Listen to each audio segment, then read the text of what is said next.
ಅತ್ಯಾಚಾರ ಪ್ರಕರಣದಲ್ಲಿ ಮಾಜಿ ಸಂಸದ ಪ್ರಜ್ವಲ್ ರೇವಣ್ಣ ಜೈಲು ಸೇರಿ 1 ವರ್ಷ ಕಳೆದು ಹೋಗಿದೆ. ಈ ನಡುವೆ ವಕೀಲ ದೇವರಾಜೇಗೌಡ ಮತ್ತೊಂದು ಸ್ಫೋಟಕ ಆರೋಪವನ್ನ ಮಾಡಿದ್ದಾರೆ.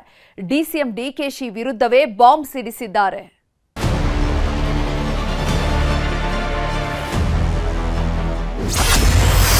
ಪ್ರಜ್ವಲ್ ರೇವಣ್ಣ ಬಂಧನವಾಗಿ ಇವತ್ತಿಗೆ 1 ವರ್ಷ. ಜಾಮೀನು ಸಿಗದೆ ಸೆಂಟ್ರಲ್ ಜೈಲಿನಲ್ಲಿ ಪರದಾಟ. ಅದು 2024ರ ಮೇ 30.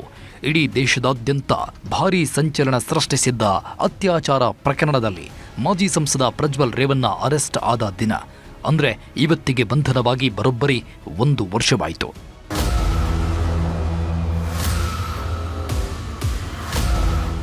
ಪ್ರಜ್ವಲ್ ರೇವಣ್ಣಗೆ ಸಂಬಂಧಿಸಿದ ಅಶ್ಲೀಲ ವಿಡಿಯೋಗಳು ವೈರಲ್ ಆದ ಬೆನ್ನಲ್ಲೇ ಗಂಭೀರವಾಗಿ ಪರಿಗಣಿಸಿದ ರಾಜ್ಯ ಸರ್ಕಾರ ಎಸ್ಐಟಿ ರಚನೆ ಮಾಡಿತ್ತು. 15 ಅಧಿಕಾರಿಗಳ ತಂಡ ತನಿಖೆ ಮಾಡಿ ಕೋರ್ಟ್ಗೆ ಚಾರ್ಜ್ ಶೀಟ್ ಸಲ್ಲಿಸಿದೆ. ಪ್ರಜ್ವಲ್ ರೇವಣ್ಣ ವಿರುದ್ಧದ ಆರೋಪಕ್ಕೆ ಬಲವಾದ ಸಾಕ್ಷ್ಯಗಳು ಇರೋದ್ರಿಂದ ಜಾಮೀನು ಸಿಗ್ತಿಲ್ಲ. ಮಗನನ್ನ ಜೈಲಿಂದ ಹೊರತರಲು ತಂದೆ ಎಚ್.ಡಿ. ರೇವಣ್ಣ, ತಾಯಿ ಭವಾನಿ ರೇವಣ್ಣ ತಿಪ್ಪರಲಾಗ ಹೊಡೆದ್ರೂ ಆಗ್ತಿಲ್ಲ. ಪ್ರಜ್ವಲ್ ರೇವಣ್ಣಗೆ ಈ ಸ್ಥಿತಿ ಬರಲು ಡಿಕೆ ಶಿವಕುಮಾರ್ ಕಾರಣ ಅಂತ ವಕೀಲ ಜಿ ದೇವರಾಜೇಗೌಡ ಗಂಭೀರ ಆರೋಪ ಮಾಡಿದ್ದಾರೆ.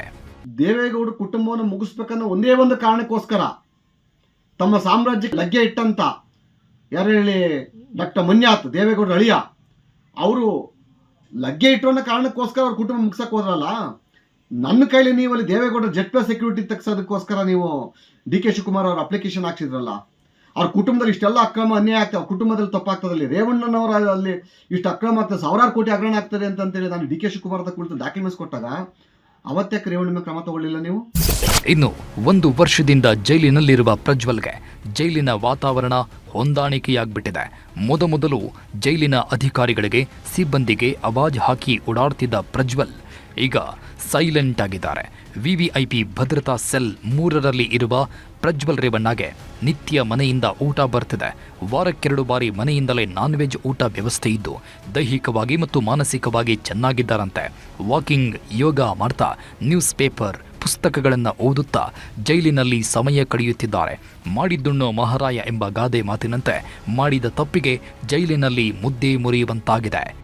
ಗಂಗಾಧರ ವಾಗಟ ಜೊತೆ ಮುನಿರಾಜು, ಕ್ರೈಮ್ ಬ್ಯೂರೋ, ನ್ಯೂಸ್ 18. ಮತ್ತಷ್ಟು ಪ್ರಮುಖ ಸುದ್ದಿಗಳನ್ನ ಕನ್ನಡ ನಾಡಿ ಎಕ್ಸ್‌ಪ್ರೆಸ್‌ನಲ್ಲಿ ನೋಡೋಣ. ಬೆಂಗಳೂರಲ್ಲಿ ಹೆಚ್ಚಾಯಿತು ಚಿಲ್ಲರೆ ಕಳ್ಳರ ಹಾವಳಿ. ಹೋಟೆಲ್ನಲ್ಲಿದ್ದ ತಾಮ್ರದ ಟೀ ಮೇಕರ್ ಕದ್ದು ಎಸ್ಕೇಪ್. ಖದೀಮರ ಕೈ ಚಳಕ, ಸಿಸಿಟಿವಿಯಲ್ಲಿ ಸೆರೆ. ಬಾಮೈದರ ನಡುವೆ ಜಮೀನು ವಿವಾದ. 1 ಗುಂಟೆ ಜಮೀನಿಗೆ ಬಿತ್ತು ಹೆಣ. ಚಿಕ್ಕಬಳ್ಳಾಪುರದ ಭೂಮಿಶೆಟ್ಟಿಹಳ್ಳಿಯಲ್ಲಿ ಘಟನೆ. ಶಿವಮೊಗ್ಗ ತಾಲೂಕಿನ ಪಿಳ್ಳಂಗೇರಿಯಲ್ಲಿ ಭೀಕರ ಅಪಘಾತ. ರಸ್ತೆಯಲ್ಲಿ ನಿಂತಿದ್ದ ಗೂಡ್ಸ್ ವಾಹನಕ್ಕೆ ಕಾರು ಡಿಕ್ಕಿ. ಸ್ಥಳದಲ್ಲೇ ವ್ಯಕ್ತಿ ದುರ್ಮರಣ.